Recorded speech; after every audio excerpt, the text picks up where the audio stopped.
দেখবে আর জ্বলবে, লুচির মতো ফুলবে।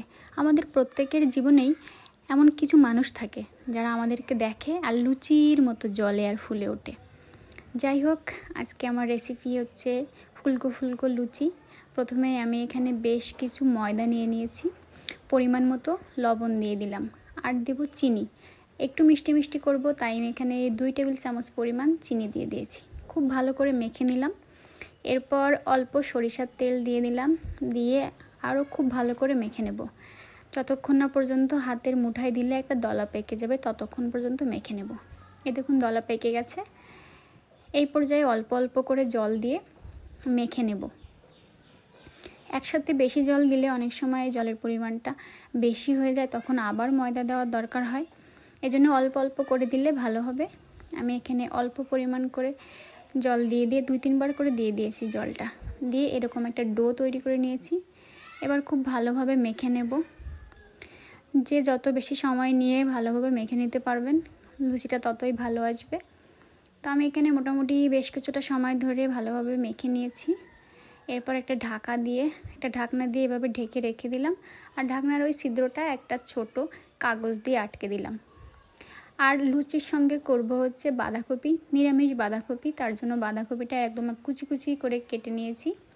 ছোট ছোট করে কেটে রাখা আলু দিয়ে দিলাম, কাঁচামরিচ দিলাম পরিমাণ মতো লবণ এবং হলুদ। এরপর দেব মশলা, অল্প পরিমাণ আস্ত জিরা দিয়ে দিয়েছি। এখন দেব 1/2 চা চামচ পরিমাণ জিরার গুঁড়া এবং 1/2 চা চামচ পরিমাণ গরম মশলার গুঁড়া। 2টা তেজপাতা দিলাম, ভালোভাবে ধুয়ে পরিষ্কার করে দিয়েছি। আর পরিমাণ মতো সরিষার তেল দিয়ে দিয়েছি। এবার হাত দিয়ে খুব ভালোভাবে মেখে নেব। আপনারা চাইলে এখানে খুন্তি দিয়ে নেড়েচেড়ে দিতে পারেন, তবে এভাবে হাত দিয়ে মেখে একবার রান্না করে দেখবেন, খুব ভালো আসবে স্বাদটা। আমি এখানে প্রায় 2 থেকে 3 মিনিট সময় নিয়ে খুব ভালোভাবে মেখে নিয়েছি। দেখুন পরিমাণটাও একদম কমে গেছে। তারপর অল্প পরিমাণ জল দিয়ে ঢাকা দিয়ে বেশ কিছুক্ষণ রান্না করে নিয়েছি। ঢাকনাটা খুলে এবার ভালোভাবে নেড়েচেড়ে দেব। অনেকটাই কমে এসেছে, আর এই জলটা একেবারে শুকিয়ে নেব, ততক্ষণ পর্যন্ত আমি রান্না করে নেব। বারবার করে একটু নেড়েচেড়ে দিচ্ছিলাম।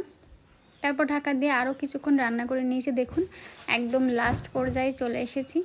এখন বারবার করে আরও একটু নেড়েচেড়ে দিচ্ছি, কারণ এই সময়টাতেই নিচের থেকে একটু লেগে যায়। এখন অল্প পরিমাণ চিনি দিয়ে দিলাম, একটু মিষ্টি মিষ্টি হবে খেতে, তাহলে স্বাদটাও ভালো আসবে। তারপর খুব ভালোভাবে নেড়েচেড়ে আমি এটাকে নামিয়ে নেব।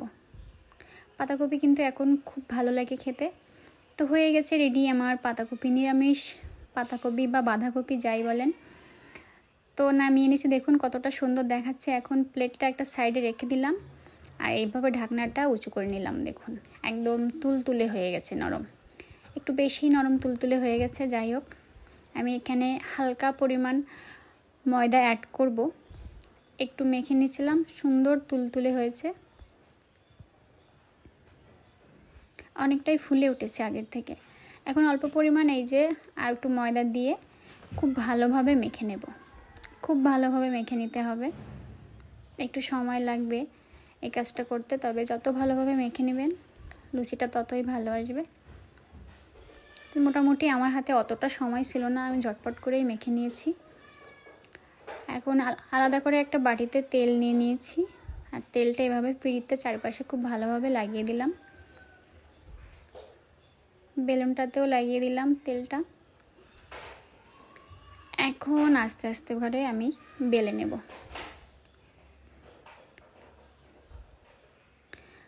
আপনারা কে কে এভাবে লুচি তৈরি করেন, নাকি লুচি তৈরির আলাদা কোনো প্রসেস আছে আমি জানি না। আমি সাধারণত এভাবেই লুচি বানিয়ে থাকি। একটা ছোট কড়াইয়ে আমি বেশ কিছুটা পরিমাণ সরিষার তেল দিয়ে দিয়েছি, আর তার ভিতরে 1 চিমটি পরিমাণ লবণ দিয়ে দিলাম। তাহলে তেলটা খুব বেশি নষ্ট হবে না, মানে শুষে নেবে না আর কি, পরিমাণ মতো তেলটা থেকে যাবে। তার ভিতর লুচিগুলোকে দিয়ে আমি এভাবে একটা একটা করে ভাজি করে নেব। দেখুন লুচিটা মোটামুটিভাবে ফুলে উঠেছে। এভাবে একটা একটা করে লুচি আমি সব ভাজি করে নেব। তবে তেল আর লুচিকে দেখে আমার একটা জিনিসই মনে পড়লো, যত বেশি তেল দিতে পারবেন তত বেশি লুচিটা ফুলবে। তেল কম হলে লুচি কিন্তু এত ভালো ফুলবে না। আর আমাদের জীবনের ক্ষেত্রে ঠিক এরকম, যারা তেলের ভান্ডার নিয়ে বসে থাকে, যত বেশি তেলের ভান্ডার তত বেশি জীবনে তারা উন্নতি করতে পারে। অবশ্য সব ক্ষেত্রে সমান না, কিছু মানুষ তো আছে এমনিতে পরিশ্রম দিয়ে উন্নতি করতে পারে। তবে বর্তমান সময়ের প্রেক্ষিতে বলা যায় কিছু মানুষ এই তেলের ভাণ্ডার নিয়েই থাকে, সব জায়গাতেই তেল মাখাতে চায়। আর যার যত বেশি তেল মাখানোর ক্ষমতা তার তত বেশি ফ্যাসিলিটিস। আসলে আর কিছু মানুষ থাকে আমার মতো যারা তেল মাখাতে পারে না, এই জন্য মাথার চুলও পড়ে যাচ্ছে, আর মানুষের সাথে সম্পর্ক অতটা ভালো রাখা যায় না। ওই যে তেল দিতে পারি না, তো অত বেশি তেল দিতে পারি না, এটাই হচ্ছে সমস্যা। যাই হোক, আমার লুচি মোটামুটি ফুলছে, তবে লুচিগুলো খেতে অনেকটা মুচমুচে হয়েছিল, এই জন্য বেশ ভালো লেগেছে। আর সাইজটা নিয়ে কেউ কিছু বলবেন না, কারণ তেড়া বেঁকা হয়ে গেছে বেশ কিছু কিছু লুচি। তো এভাবেই আমি সবগুলো লুচি মোটামুটিভাবে ভাজি করে নেব। আর ছুটির দিনে সকালবেলা এরকম ফুলকো ফুলকো লুচির সাথে গরম গরম পাতাকপি খেতে কিন্তু বেশ ভালো লাগে। আপনারা কে কে পছন্দ করেন কমেন্ট করে জানাতে পারবেন। অনেকেই লুচির সঙ্গে আলুর দম পছন্দ করে থাকেন, আমারও ভীষণ প্রিয়। লুচির সঙ্গে আলুর দম হোক বা মিষ্টি হোক বা পাতাকপির তরকারি হোক, যেটাই হোক সেটাই কিন্তু ভীষণ ভালো লাগে খেতে। আর বিশেষ করে যদি শীতের দিনে হয় তাহলে তো কোনো কথা নেই, আরও বেশি ভালো লাগে। দেখুন এভাবে সবগুলো লুচি মোটামুটি করে আমি ভাজি করে নিচ্ছি। আর আমাকে হেল্প করার জন্য পাশেই একজন বসে আছে, তাকে আমি একদম শেষ মুহূর্তে গিয়ে দেখাবো, বলা যায় তাকে আমি আকর্ষণ হিসেবেই রেখে দিয়েছি। আর দেখুন এই লুচিটা কত সুন্দর হয়েছে, তবে সবগুলো লুচি সমানভাবে ফোলেনি। এই মহাশয় তো খুব ভালো, একদম একা একা নিজেই সুন্দরভাবে ফুলে গেল, তাকে কোনো রকম হেল্প করার প্রয়োজন হয়নি। কিন্তু সবাই কিন্তু একরকমভাবে ফুলছে না, দেখি ইনি কী করেন। ইনি মোটামুটিভাবে ফুলছেন, তবে পুরোটা ফুলতে পারেননি। এই যে একটু হেল্প করলাম না, একটু হেল্প করলে হয়তো বা সেও খুব ভালোভাবে ফুলে উঠতো। আসলে কিছু কিছু মানুষের জীবনে একটু গাইডলাইনের দরকার হয়। কেউ কেউ গাইডলাইন ছাড়াই একা একা উন্নতির চরম শিখরে পৌঁছে যেতে পারে, আবার কেউ কেউ গাইডলাইন ছাড়া পৌঁছাতে পারে না, মাঝপথেই হোঁচট খায়, আমাদের মানব জীবনের মতো আর কি। তো যাই হোক, এভাবে এই লুচিটাও খুব ভালোভাবে ফুলে গেছে। আর এভাবে ফুলে ফুলে বলের মতো হওয়া দেখতেও ভীষণ ভালো লাগে, খেতে যেমন ভালো লাগে তার থেকেও বেশি ভালো লাগে এরকম সুন্দরভাবে ফুলে উঠেছে এটা দেখতে। তবে কেন জানি না সবগুলো লুচি সমানভাবে আমার ফোলেনি, মোটামুটিভাবেই ফুলেছে। এই লুচিটাও আরেকটু ফুলতে পারতো, কিন্তু ফুলেনি। যাই হোক, দেখা যাক পরের লুচিটা কি হয়।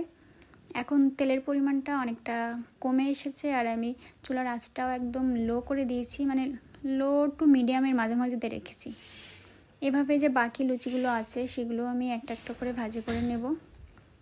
আর এইরকম একটা ছাঁকনি হলে সেটা ভালো হয়, এটাকে ছাঁকনি বলে নাকি ঝাঁঝরি বলে, যাই হোক, তাতে করে খুব সুন্দরভাবে লুচিগুলোকে তেল ঝরিয়ে তুলে নেওয়া যায়।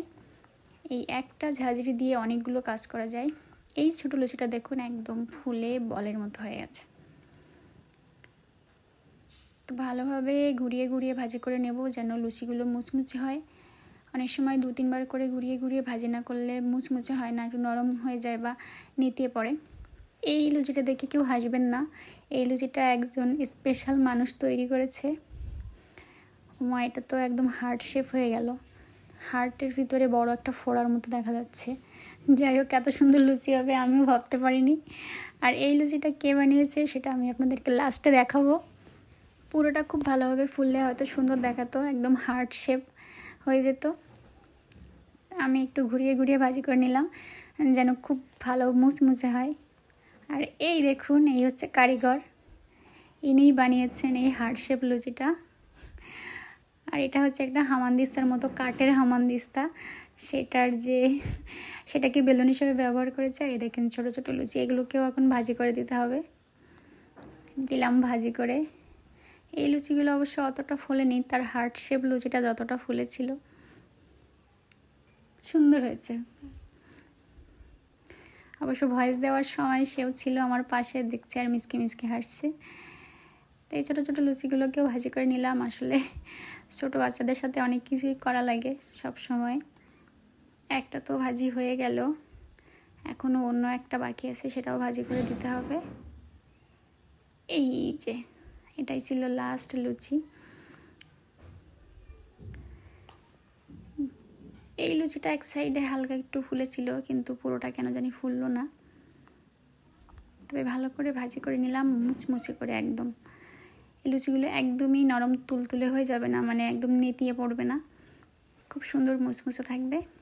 তো এই যে ফাইনালি হয়ে গেছে আমার লুচি আর পাতাকপি, নিরামিষ পাতাকপির তরকারি। আপনাদের কেমন লাগলো কমেন্ট করে জানাবেন। আর সবাই অনেক ভালো থাকবেন, সুস্থ থাকবেন। টাটা।